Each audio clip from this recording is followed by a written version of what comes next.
Hi everybody and welcome back to another episode of Extraordinariness. This week we're going back to Mount Everest with Garth Miller. In May 2022, Garth set off to climb Everest in the fastest known time from London to Everest and back to London, upending the traditional way of climbing high mountains with lots of time for acclimatisation. Whilst it's a story about speed, it's also a story set over 20 years about courage and banishing demons of the past. My name is Garth Miller. I'm a late middle-aged guy. I've got a wife and two kids, Archie who's 4, Emily who's 10. I've got a busy day job, but away from my normal life, I try hard to live this life of adventure. So I've set out very deliberately to create a life that is full of things that I'm passionate about and get excited about. So this question about this, introduce yourself. I think a lot of people fall into this natural, this is my name, this is my job, and this is where I live. But that I don't feel that that's what kind of defines me. So yes, I'm a former army officer. I'm an airline pilot, but I'm most connected with myself and the world around me when I'm in the high Himalayas. So that's kind of who I am in a nutshell, I guess. And if you're trying to figure out my weird accent, I was born in Australia and then at the age of 10 moved to Northern Ireland. So it's a weird mix. I think it's settled somewhere in the vicinity of Somerset, but I've never been to Somerset. So tell us about this particular trip, this expedition to Everest. So what I did in May last year was I set out to climb Everest in an FKT, a fastest known time, from London to the top and back again. May last year was the 100th anniversary of the first expedition that set out to climb Everest, and I wanted to kind of signpost a new way of perhaps approaching the mountain. So typically an Everest expedition, if you're signing up to a commercial trip, you'd expect to clear 9 weeks from your diary. You'd expect to clear 9 weeks from your diary, and I plan to do it in 21 days from door to door. So I wanted to show that there was this light, fast way of climbing 8,000 meter peaks with minimal environmental impact. You know, I think everyone's really aware of how fragile the Himalayan ecosystem is. But whilst doing that, I believe going fast and light, pre-acclimatizing and minimizing your time on the mountain itself is safer. It increases your chances of success. And there are ways to do it without negatively impacting on the Sherpa community who depend on mountain tourism for their livelihood. So, and there are a couple of sub goals, I guess. To complete a double header, which is combining 2 8,000 meter peaks back to back. In my case, Lhotse, which is Everest's sister peak and a fascinating mountain in its own right. It's the 4th highest mountain in the world. And to raise money for the Khumbu Climbing Center, which is a Nepali initiative which trains high altitude workers on the big peaks in the Himalayas, in technical climbing skills, in first aid, in mountain safety. And it's this incredible building at the foot of a spectacular mountain called Ama Dablam, and I'm really pleased to have this association with it and to be raising some money to make a difference to the Sherpa community.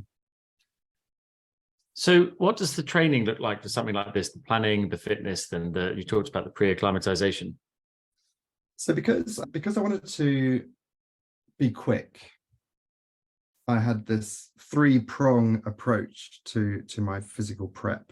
So there was fitness, there was a pre-acclimatization regime, and there was getting some big mountain training in. So fitness, first of all, the foundations that underpinned it all. For high altitude mountaineering, you're talking about loads of zone 2, low intensity, steady state cardio. You're talking about lots of leg work, leg strength, muscular endurance, and carrying a heavy pack on long days, getting as much vertical in.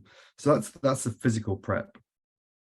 And that's specific to high altitude mountaineering. And I think this is a big differentiator because everyone's seduced by high intensity HIIT training. But I think having the discipline to do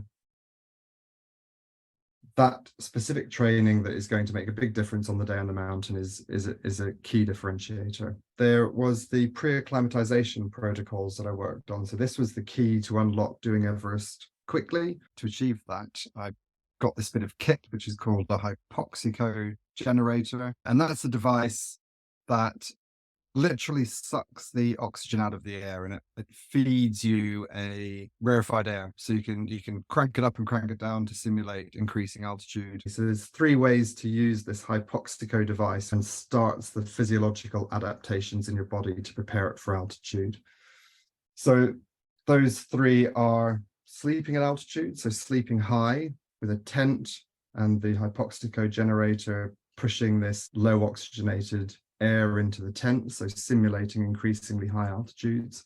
And the idea is to spend about 250 or 300 hours in this tent. There is exercising high, so bringing the mask to the gym, plugging the machine in, getting the mask dialed up to around about 10,000 feet or so, and doing long hours on the treadmill with a high incline.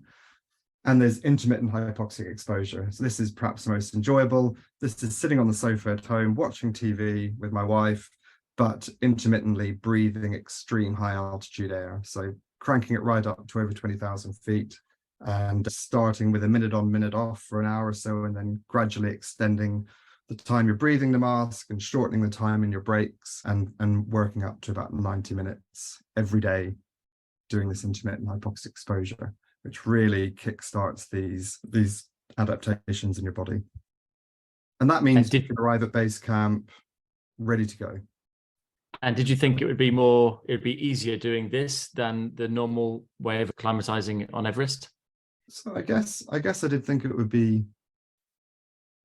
certainly be different. So the risks of going to Everest, first of all, spending that time out there, spending the 6 weeks or so acclimatizing during the trek in, at base camp, and on rotations through the Khumbu Icefall into the Western Khum, it's dangerous. There's a high risk of injury, whether it's twisting an ankle on the glacier, or even the trek in, having an argument with a yak. There is the risk of getting some kind of stomach upset.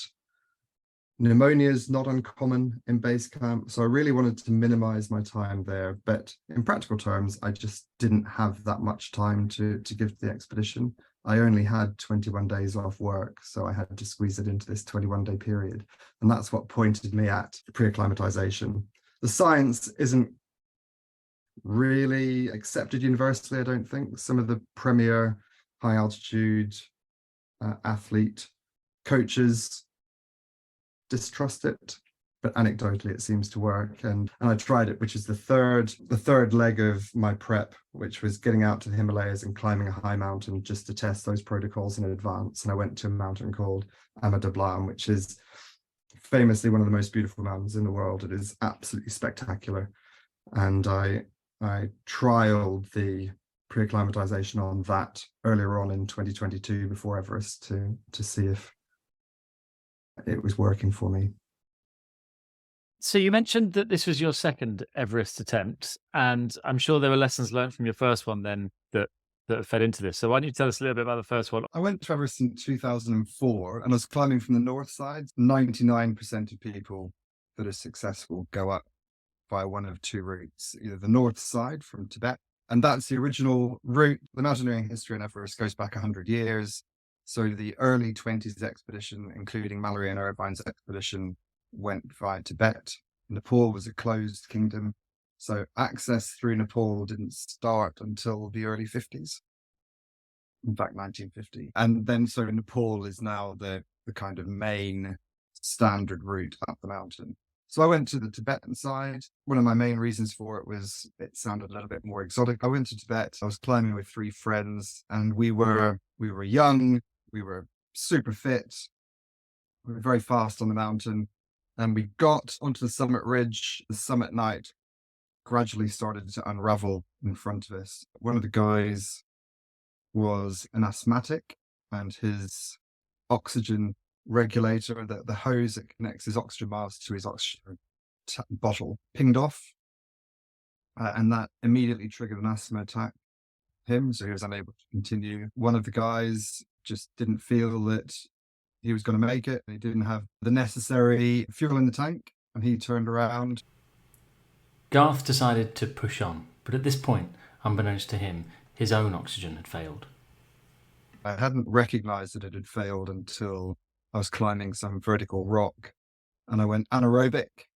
So I found I was rebreathing my exhaled air, and that produced this. Well, it produced a panic attack, and I'd never experienced one of those. I had 3 of those in quick succession as I was climbing high on the summit ridge. And one minute I was going up, and the next minute I was going down, and I was quite surprised at how quickly I'd made that decision. The decision made it itself. I was aware of the bad weather, but it wasn't the weather.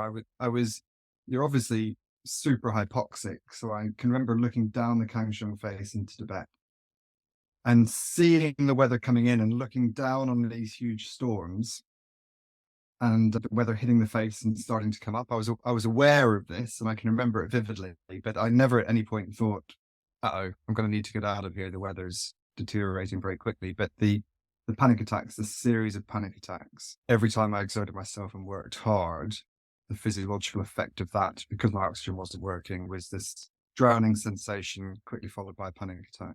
So I found myself dripping off all of my kit under the sensation of drowning. And you climb past a number of bodies on your summit night, and many of them are in this state of semi-undress. That's interesting. I just drew this parallel and thought, I don't want to be one of those guys. Yeah. So how many years was it from this first experience on Everest to this one? 18 years. Okay, quite a long time. So you got back to Everest this time. You've planned to have a slightly different angle on it. You're going to fit it in with your leave. It's going to be 21 days. So when so talk us through from the point of leaving London then, on how this expedition worked. I continued to climb in the high mountains in Tibet, in Pakistan, in Nepal, but I had a number of close calls in 2010. I was on K2, and I had a number of uncomfortably close calls where it was just pure luck that I survived. So that stopped me from climbing for 10 years. One of them, I was clipped around the ear by a rock that was the size of both fists held together, I suppose. I was descending, facing down the mountain, and I was caught up in some rock fall. And the very first rock that came just brushed my ear as gently as you could touch it. And that left me thinking, if it had have been any other than the first rock, so I was aware it was coming, and if I had have stopped and looked either way, whichever way I would have looked, I would have definitely lost my head, that rock. So extreme luck. We had another couple of big events, and I decided that I was going to leave big mountain climbing behind. I'd failed on a lot of big mountains, and I decided maybe for me. So cut to the end of 2019, so just before the pandemic, a friend of mine had an accident, freak accident at his child's school sports day, and wound up paralyzed from the neck down. So I spent a lot of time with him in intensive care, and it got us reminiscing. We'd been in the Gurkhas together. It got us reminiscing about our time serving together in the army, and thinking back to when we were young, thrusting army officers with the world on our feet, this bright future in front of us and all the things we wanted to do and achieve. And we'd spent a lot of time having adventures around the world. And it just dawned on me that I'd drifted a long way from that person. And then as the conversation went on, he said something which really resonated. He said, when you get to our age, and we were 45 at the time, he said, when you get to our age, men have pretty much done everything they're going to do. And I left the hospital that day determined to disprove that hypothesis, basically, and make sure I crammed as much as I possibly could into my life. So I sat down, went through this process of thinking about who did I want to be when I was younger, what do I want to stand for now? And I thought back to when I really identified as being a high altitude mountaineer, and I hadn't done it in such a long time, and it just felt like a blink of an eye. I still felt like, a mountaineer, but I hadn't done it for years, and that's one of the functions of getting older, I suppose. If you blink, years go by. So it was a long time ago, and I just set out to um push myself again, go and do the things that I'd always wanted to do, realizing that life's short. I wanted to push myself. I wanted to slay that demon from before. And I thought about this thing about making my 8-year-old self and my 80-year-old self proud. So what sort of life do I want to lead to do that? There's other reasons as well. So the expedition is quite unique in the way that it was executed. This short, sharp expedition, minimal footprint on the mountains. So there was a conscious effort to try to use this expedition as a vehicle to signpost perhaps a different way to approach high altitude mountaineering. So it doesn't require us all to be living in huge teams on the glacier for months at a time with plastics, with human waste, but doing it in such a way where we can reduce the impact on the environment, the ecosystem there, but maintain some level of support to local communities which rely on mountaineering. And I found this sweet spot where actually I think you can do both. So you flew. So day one, you flew from London. Talk us through sort of literally how you end up at the base of. Flew into Kathmandu, flew from there to Lukla, which is the famous Ed Hillary Airport, the gateway to the Everest Valley. It's on a hill, and famously they talk about it being one of the most dangerous airports in the world. And I certainly remember the very first time I went there in the 90s, the Welcome to Lukla Airport sign was painted on the wing of an airplane that hadn't quite made it.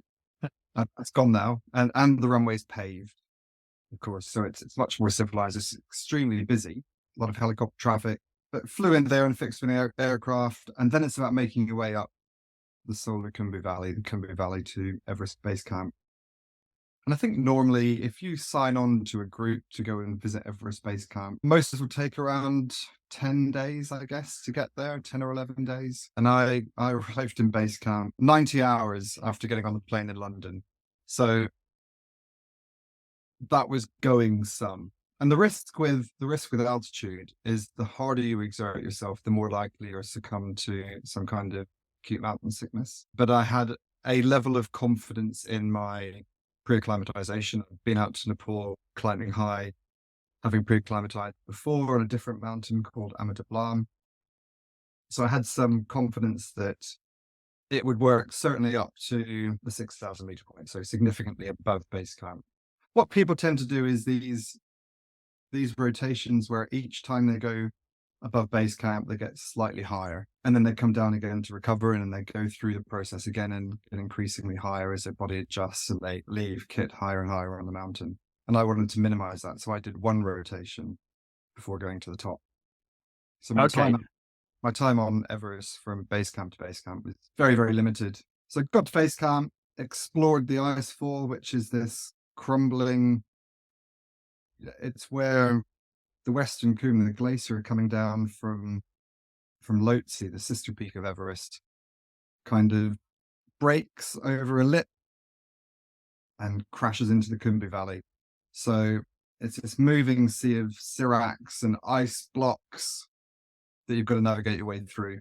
Probably the route changes every year. The route changes through it even. So I would have gone through it 4 times, and each time was very different. Just right. Falling. So climb your way through the Khumbu Icefall, and then you arrive at Camp 1, which is about 6,100 meters. And from there, it's a long, just gentle incline up to Camp 2, 6,400 meters. That's at the foot of the Lhotse face, this mile-high wall of ice that you've got to climb up to get to the South Col. That Lhotse face is so big that you've got to overnight on it on the way up. At Camp 3, just above 7,000 meters. And then from there, you climb across the Geneva Spur onto the South Col. And the South Col's around about 8,000 meters. And it's from there that you launch your attempt on the summit. So you start your climb from base camp, and the first thing you come up against is the ice fall. How did that feel the first time now that you're back to Everest after your last experience on Everest, did you have any of those feelings of the sort of apprehension about panic attacks or coming back, or were you confident stepping off the base camp up the climb? That's so the Khumbu ice wall is very, very dangerous, and it's objectively dangerous, which means there's not a lot you can do to control those risks apart from move efficiently and move quickly. If you happen to be in the wrong place at the wrong time and one of these double-decker bus-sized ice blocks tips over, there's nothing you can do. And in 2014, somewhere around 16 Sherpas were killed in a single day in the ice. So it's extremely dangerous. And looking back on it, it's absolute madness. And I'd read a lot about the risk. I'd educated myself. But as I lay in my tent that night before, you can hear it in base camp. You can hear the ice collapsing. You can hear the glacier moving.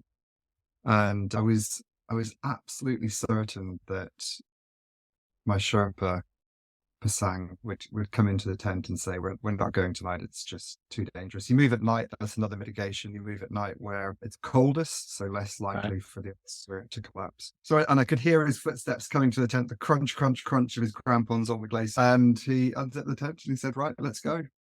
So we went.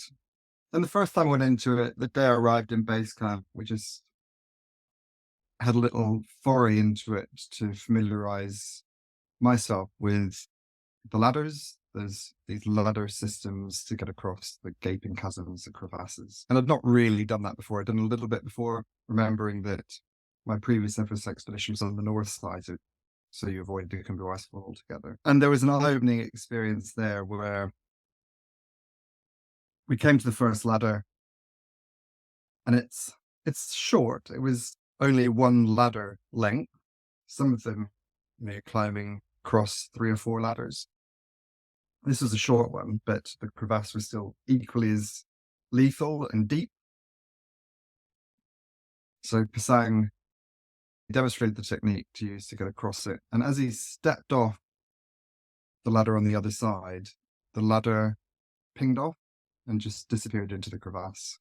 Now, it was secured at my end with a very thin rope, and it had disappeared. It disappeared completely. I couldn't see it, and I had to pull it out, reset the ladder, and I think the overlap was probably 10 centimeters on each side. And then Pasang was just sat down on the other side drinking tea. Right, it's your turn.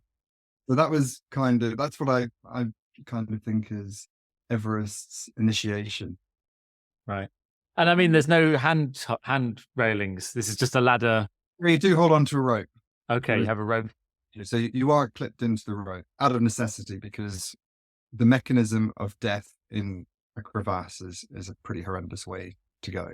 It's a slow and agonizing way to die. So if you fall in, and let's say something goes wrong, you're not clipped in correctly, or an anchor pings off and you wind up falling into a crevasse, you've got crampons on your feet, which are likely to stick into the ice at different points on your way down. That can break bones, and perhaps your pelvis, and you'll get wedged, and your body heat and you're struggling to free yourself is going to get you more stuck, not less stuck. Right. And rescue becomes unlikely. Yeah, not a nice way to go. So you can either suffocate as the ice moves around you, or die of exposure, or just die of internal injury. It's not a nice way to go. So it tends to focus the mind a little bit. But falling off the ladder isn't the risk, because there are safety mechanisms in place. You get to the ice fall and you're on your way up. Did you have any other moments of difficulty where you thought, I'm not going to make this? Perhaps I'm not going to make this again. Perhaps those old demons were coming back that you were talking about earlier. Yeah, I did. So I mentioned earlier this thing about experience helping you to look after yourself on the mountain. And part of that is when you're in the base camp environment or higher on the mountain, not sharing food, for example. I could see people sharing a bag of crisps, and that the hygiene issues there are self-evident, right? So what I didn't want to do was risk getting sick, because on my tight timeline, I couldn't afford a few days of D&V or sickness. But what I did do before my summit rotation was have a shower. And that's madness. And a bit of water, I was very careful, but a bit of water got into my mouth and that made me sick.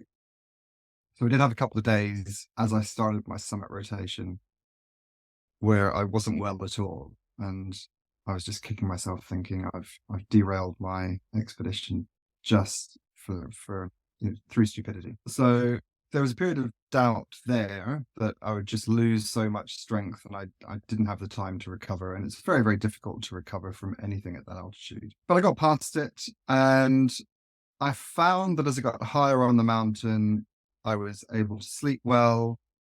One of the problems with altitude typically is this debilitating inability to sleep and the inability to stay hydrated and the inability to take on enough calories because you lose your appetite with altitude. But I found I was sleeping well, I was drinking a lot, and I was eating well. So as I left the high camp for the summit night, I felt really good.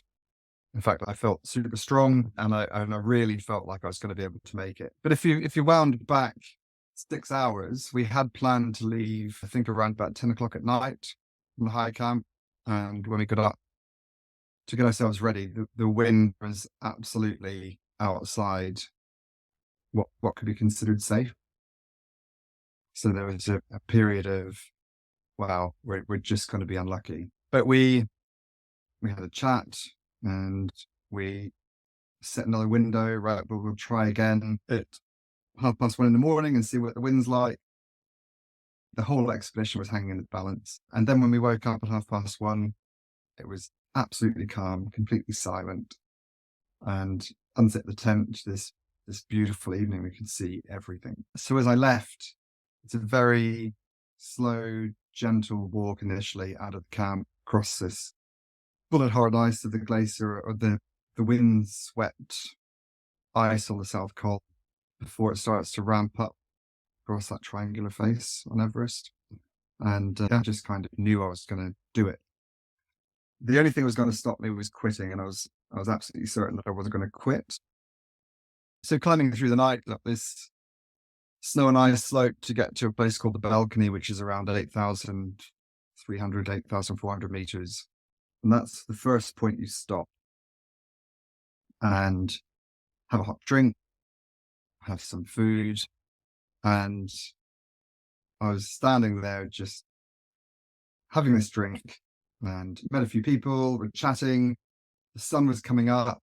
It was an unimaginably spectacular view from the balcony of the southeast ridge of Everest. I could see almost all of the Himalayas laid out in front of us. There wasn't a cloud in the sky. The sun coming up. We're starting to get a little bit warmer. It was this incredible moment. And then we set out for the top. And it was hard work.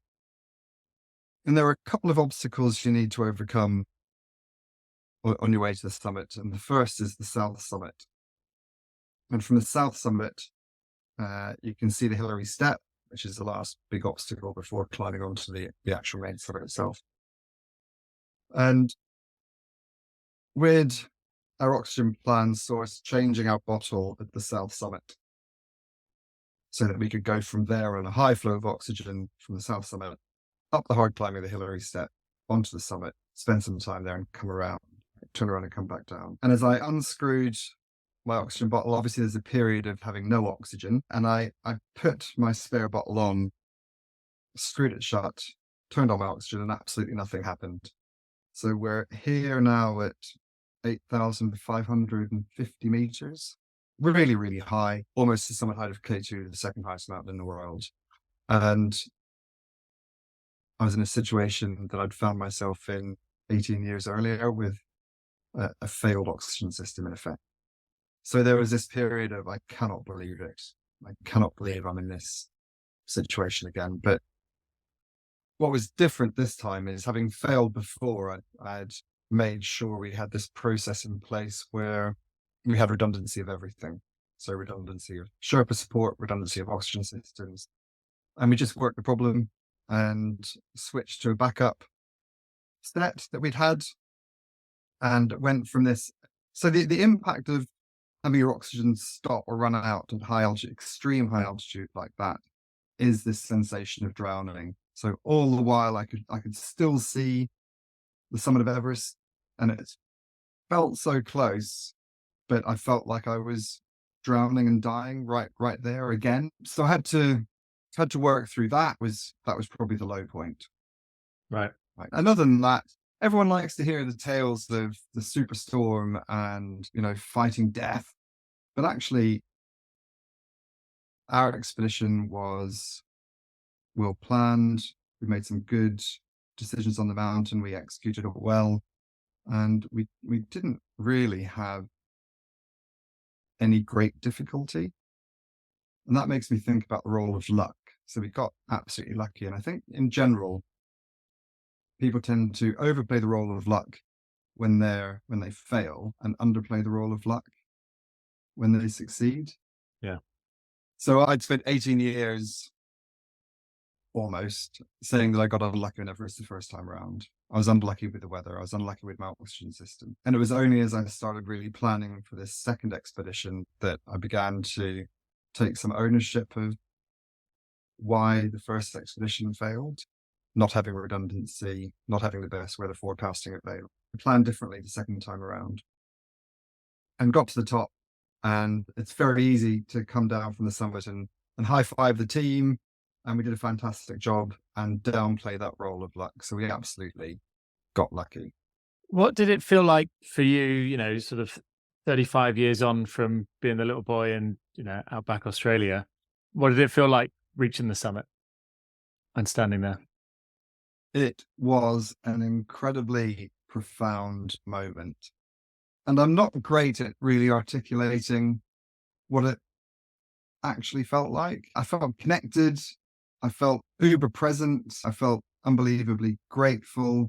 And it was the first time really, I think, and this is probably an age thing as well, it's the first time really I recognized the value in the journey to get there. So standing on the top was fantastic, of course, but I really had this sense when I was there of having fought through everything to get there, recognize the value in that. It was humbling. So after Everest, we came down from the summit, and the sister peak that I mentioned earlier of Everest, the fourth highest mountain in the world, Lhotse, is right next door. So we climbed that the next day. And there's a Netflix documentary called Lhotse. And I watched that after I got back. And Jim Morrison, one of the summiters on that trip, said he felt that as he stepped onto the summit, it felt as if the universe had granted him a moment. And that's exactly what it felt like for me standing on top of Everest. Well, that's really great. Almost It's like interesting. you can't, if you weren't there, you won't understand, man. It's interesting you mentioned the journey, because we've spoken to someone else on the podcast who did Jen Price. She did 12 challenges in 12 months, including 3 of the 7 summits. And on one of them, she didn't make it to the top, altitude sickness. But she said that the thing is that by this point in this, this list of challenges, she realized that really it's not about standing on the top, which, was a couple of 100 meters away. It's actually about the journey, and it's about, all of that part. Whereas if you just focus on that one moment on the top, although it's amazing, you end up downplaying the rest of the trip or the rest of the journey that you've been on. So it's really interesting that you said that independently. Yes, absolutely right. And it's a really profound area to look into. So I think perhaps to get that perspective, you need to eventually succeed to see that perspective. Maybe. So failure is really interesting. And I've been picking this apart in the run up to the expedition and after the expedition. So success wasn't guaranteed. And I do believe that that's one of the key factors in adventure. The outcome needs to be uncertain. Certainly, if I was guaranteed to get to the top, it would have been a much less attractive proposition. So success wasn't guaranteed, and I was afraid of failing. Of course, that was probably my biggest fear, failing again. I did feel like I was the person up until that point. I was the person that almost got to the top of Everest, and I definitely wanted to put that to bed. But of course, subsequently, sitting in the pub with my friends after the expedition, and I did say, I'm just glad I've done it. I hated being the person that almost got to the top of Everest. And they said, that's ridiculous. We never looked at you as the person that almost got to top of Everest. We looked at you as this adventurous person that had tried to climb Everest. But if I had been unsuccessful, I would have felt like a complete abject failure. So I had to factor that in to whether I was going to go for it or not. And it's an interesting one. And if I thought about it is, it's this internal versus external. So, your view on being that person who nearly climbed Everest. So we tend to put ourselves at the center of this story. We're only at the center of our own stories, of course.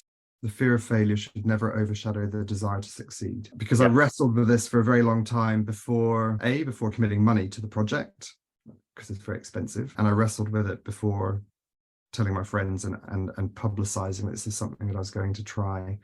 So ultimately, the way I got around that was recognizing that I would respect myself more for trying. That self-respect would outweigh any perceived loss of respect from my friends if I had failed.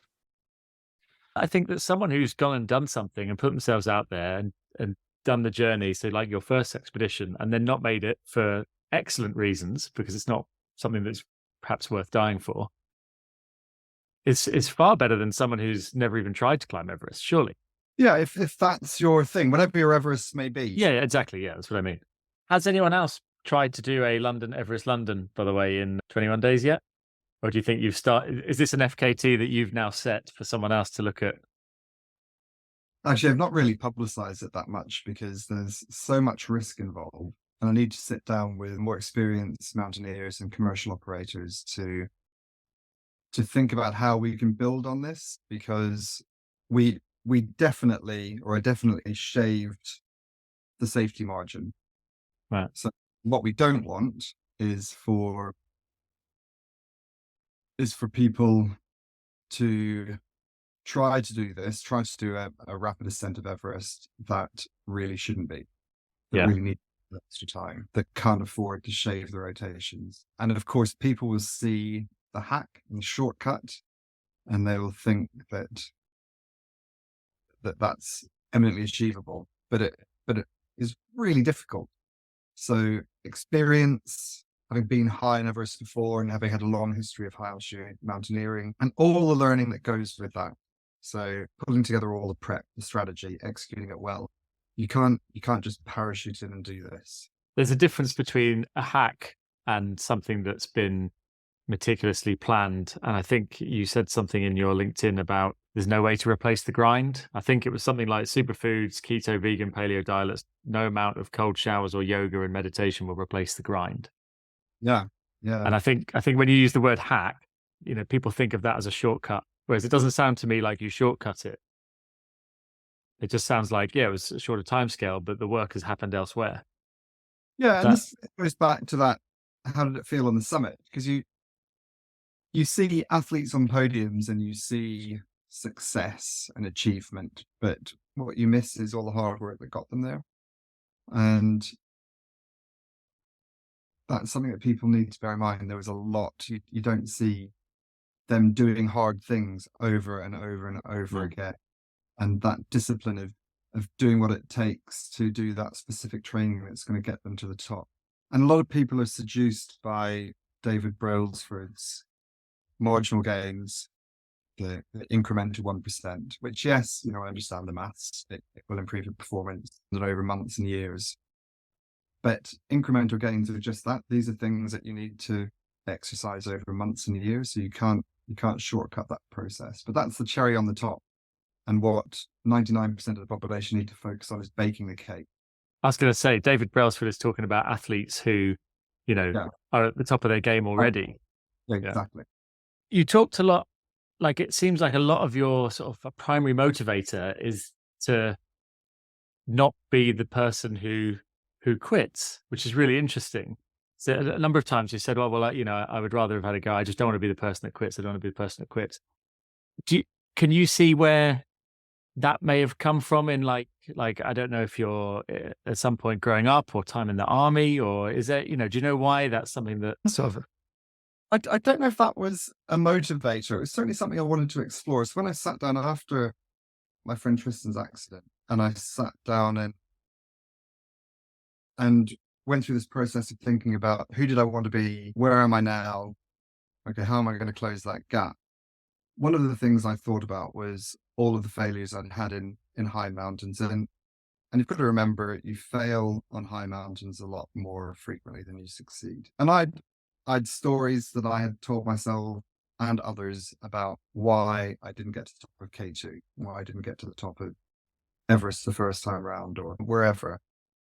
And I just began to think, I wonder if I just quit too easily. Okay.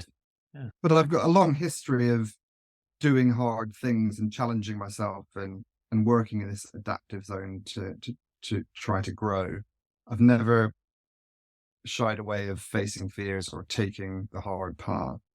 So I don't know if it was a motivator. It was just one of those factors that I became aware of when things got really, really tough. Yeah, I sort of thought about it because, like you say, a lot of the things that you're doing, climbing mountains, like you say, it's not guaranteed. Weather can turn against you, but I also know that you've done other things. I know you've done marathon to Saab and lots of hard things. So you're clearly not someone who does give up when it gets tough. So it's interesting that you felt that. I did hear a quote after I came back: "Don't make a permanent decision based on a temporary feel." In fact, it was after I went to the Himalayas twice last year. It was after my first trip, which was a really, really difficult climb. So the hardest ice I've been on, so the hardest rock at altitude that I've been on. And I found that I really struggled. I was recovering from COVID. And at one point I found myself high on the mountain, stuck under a rock shelf. My pack was wedged up against it. I was above the ice screw that was protecting me on the ice below. And I was stuck. I was sure if I moved an inch, I was going to fall. And I just said to no one in particular, help me. And Prem, my Sherpa, came over and he said, I think I can make it to the top. I'm not so sure about. But we recovered, and we kept coming up against these crevasses and vertical sections of ice that needed to be climbed, extremely difficult at 6,500 meters. And each time I got there, I just thought, I can't do it. I can't do it. But I had these tools that I've been working on to try to overcome that process, that thought process, and make sure I kept going. Yeah. It's slightly unorthodox ones. But go on, give us some examples. A lot of people talk about the power of visualization. And one of the reasons why I wanted to do Amet de Blanc before going to Everest was to test these tools in that environment. And when I got to the top of Amet de Blanc, I looked across the summit of Everest and I definitely burned that into my mind, this vision of me stepping onto the summit of Everest. And I thought that would be a powerful motivator. But actually what I found was almost the opposite is true. So visualizing potential negative outcomes. And this is the thing I've come to learn since. So I've got a 4-year-old boy. He was 3 at the time. And he knew that I was going to climb Everest, and he knew that I was going to be away for a long time. And when I FaceTimed him from Kathmandu, he asked if I climbed the mountain. Had I climbed the mountain? This is before flying up to Lukla. And I just visualized walking through the front door after the expedition and him asking that question, me saying no. And that was a really powerful motivator.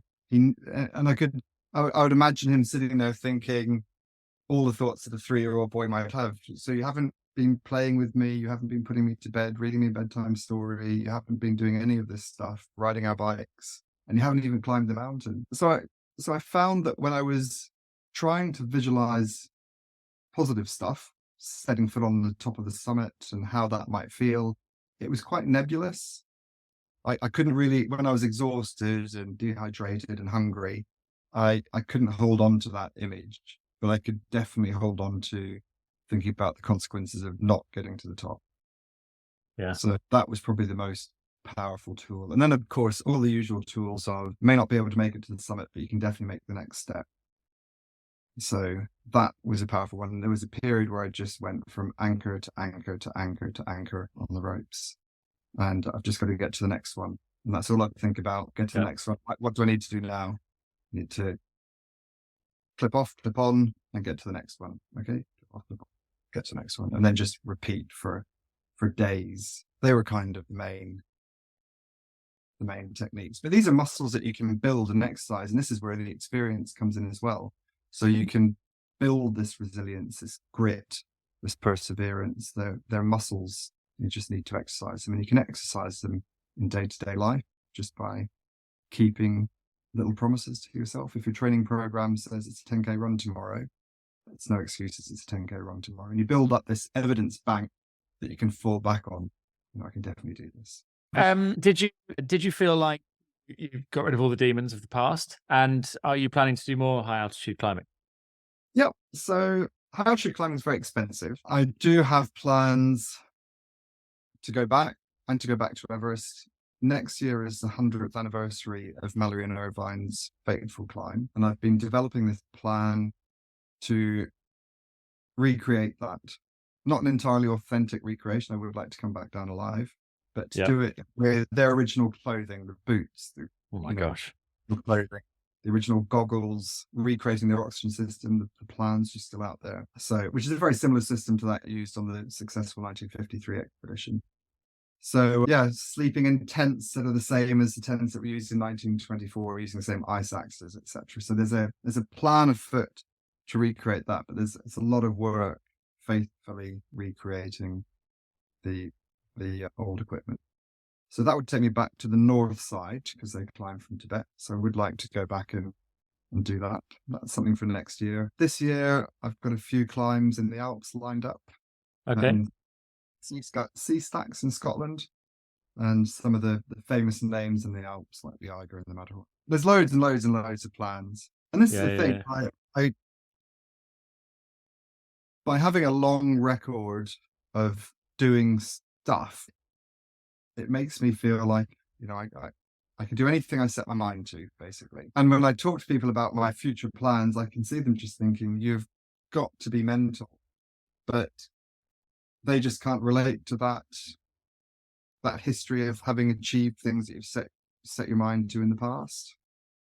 So my mindset is definitely one of it's entirely possible. I think that's definitely, you've sort of summed it up, that if you do hard things, it makes everything possible, doesn't it? It just, like Marathon des Sables for me, when you set out for something like that, you think, oh, I'm never going to be able to run 86K through the desert with a backpack on, and then you do it and you go, right, well, I could probably do 100K, I could probably do 150. What's next? It definitely gives you that confidence. Yeah. So do hard things, have an easy life. Do easy things, have a hard life. You have been listening to Extraordinariness. If you've enjoyed the show, it really does make a difference if you click subscribe or follow, and then make sure you get all the future episodes. Huge thanks to Garth for taking the time to talk to me.